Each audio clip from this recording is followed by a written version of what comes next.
Please won't you pray with me? May the words of my mouth and the meditations of all of our hearts together find their way into the heart of God this morning.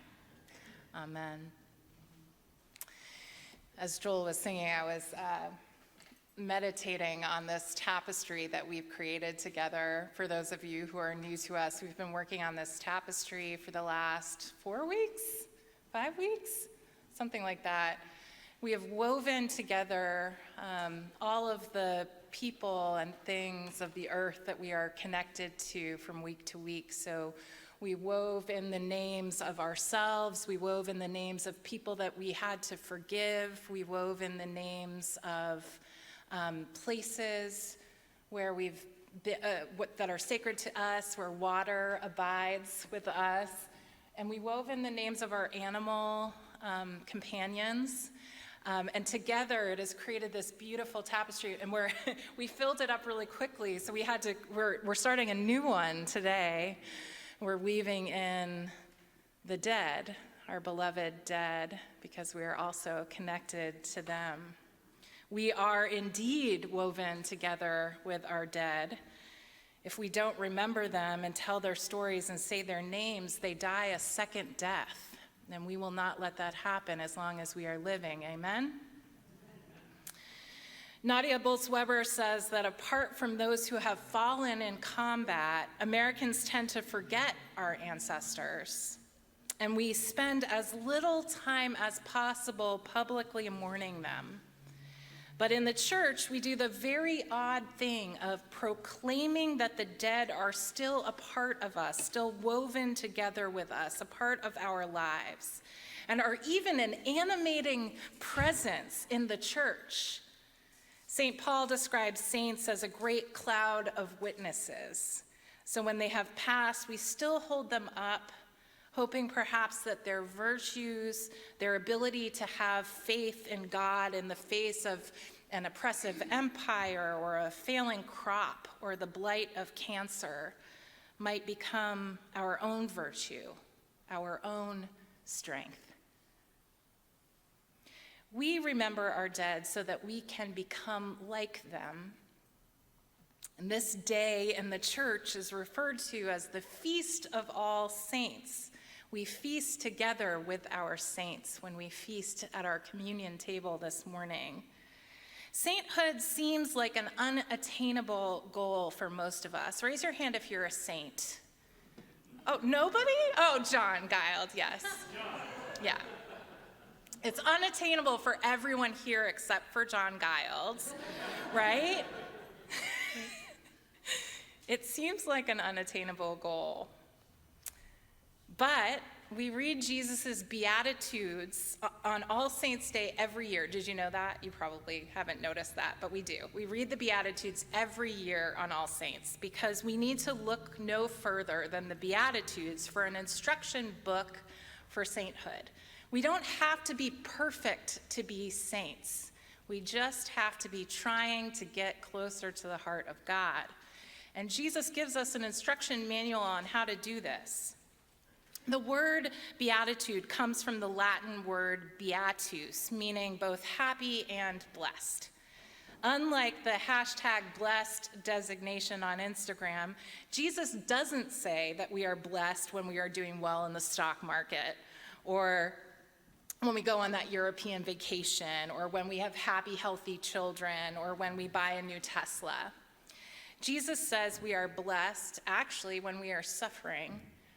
His sermon on the level plain that we heard today from the Gospel of Luke is all about these kind of reversals. He says, "Blessed are those who are hungry. Blessed are those who are hated. Blessed are those who are mourning. Blessed are those who are excluded."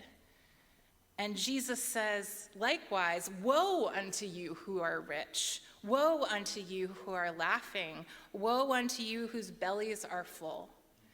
In this case, woe means watch out. Don't think that because you are doing well right now, that means you are special. The rain falls on the just and unjust, right? So becoming a saint does not mean we have to be hungry or hated or mourning and shunned. But living even temporarily in those states of being might soften us with empathy for those who currently are, right?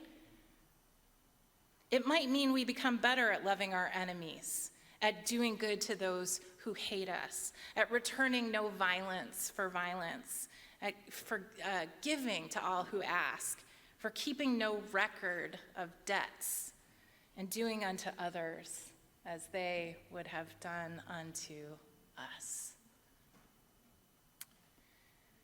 Our Ken Day died last month, right? Was it 5 weeks ago?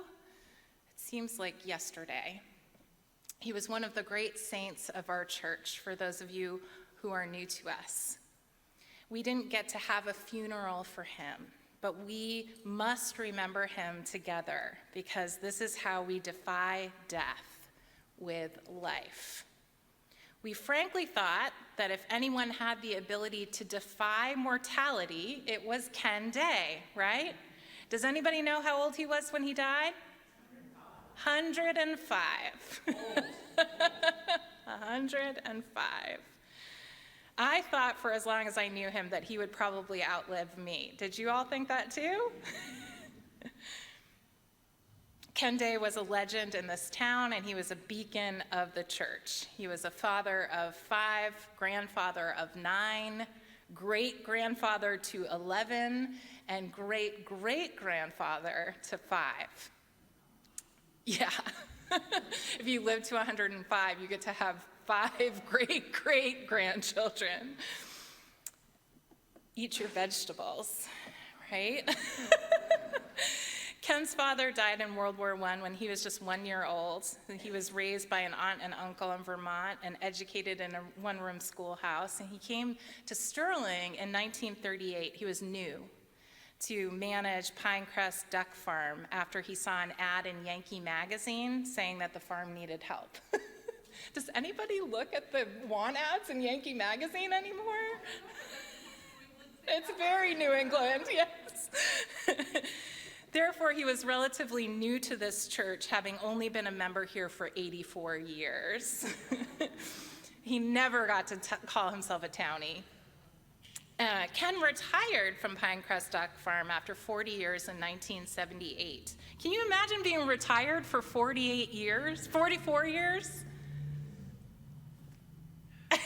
No.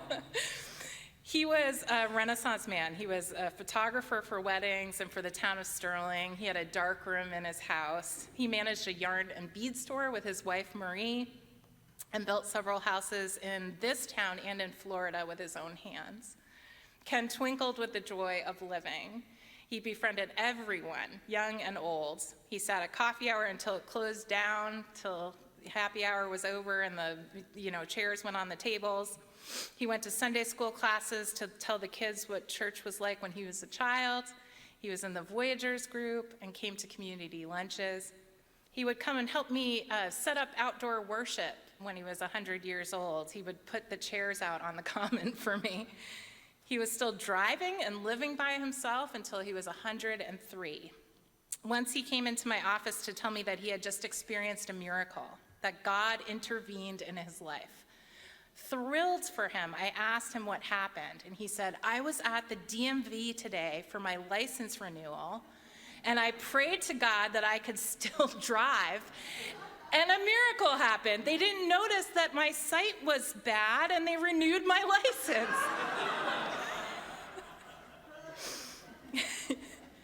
When he finally had to surrender his keys at age 103, he said, that's okay, my friends at the senior center had to give up theirs 20 years ago. He used to sit outside the church every day in his car to pray. It was important for him to at least be able to see the building and the steeple for his quiet time with God. When the pandemic shut everything down, Ken was bereft. I saw him on his 103-year-old birthday car parade. I bet a lot of you did as well. And he said, Pastor, I want to go back to my church. Why can't I? Ken was married for 68 years to his beloved Marie, and when she died in 2010, he had a lot more love to give. I knew Ken during a very special time in his life. Pam knows what I'm going to say. Well, he was dating a new woman named Anita Benware, who was also a member of this church until she died in 2016.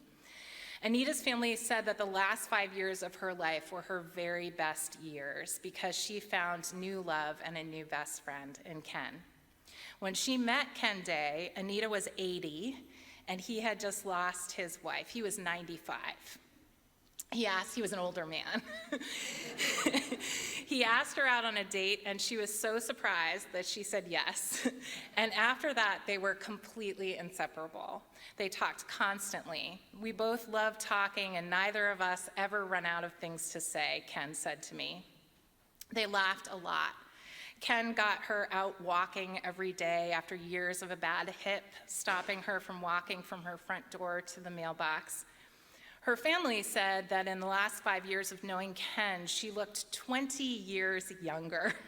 She giggled like a 17-year-old schoolgirl when she was with him. She beamed her 1,000-watt smile in his presence. She'd never been loved like that, her son Richie said. Ken said, "I have never met anyone like her in my life. I gave her everything I could. I couldn't do enough for her. She never asked for anything." They complimented each other beautifully. Ken did all the cooking and Anita did all the dishes. And when Anita and Ken came back to church after a stint in the hospital, I asked Anita if he was taking good care of her, and she said, "The best. Robin, everybody needs somebody." My most indelible memory of Ken Day, though, was the day that Anita died. He showed up to my back door at the parsonage like a ghost. When I answered the door, he said, "Pastor, my best friend has died." And then he turned around and walked away back into his car that he was still driving and drove out of my driveway without saying another word. It was heartbreaking. Ken told me that Anita and he used to talk about heaven. She told me she'd save a place for me someday, and I told her I'd save a place for her. "I know that I will sit down and talk with her again," he said to me when she died. He later told me that he didn't understand why God had let him stay on the earth so long because he had to endure so much heartbreak, one lost love after another. Loving so much means losing it all. Mary Oliver says, "To live in this world, you must be able to do 3 things: to love what is mortal, to hold it against your bones, knowing your own life depends on it, and when the time comes to let it go, to let it go." Before our church shut down in March of 2020, Ken Day had already introduced us to a new love interest, who he proudly brought to church dates. He used to tell me that people like us kept him alive, but really he kept us alive. Blessed is Ken Day, who kept loving what is mortal, knowing his life depended on it. Blessed is Janet Baker, who kept doing the things that scared her the most, knowing that her longing would lead to her belonging. Blessed are all of our dead, who tried as hard as they could to be saints. Blessed are you, who are trying your level best to remember the times you have been hurt, excluded, heartbroken with grief, hungry and hated. May it soften your heart, not harden your soul. May you become like saints. Love your enemies, do good to those who hate you, return no one violence for violence, give to all those who ask, keep no record of debts, do unto others as you would have them do unto you. Blessed are all of you who never fail to give up on love. Blessed are you who have loved so much that you feel the ache of your loss today. Blessed are you who weep, for joy comes in the morning. Amen.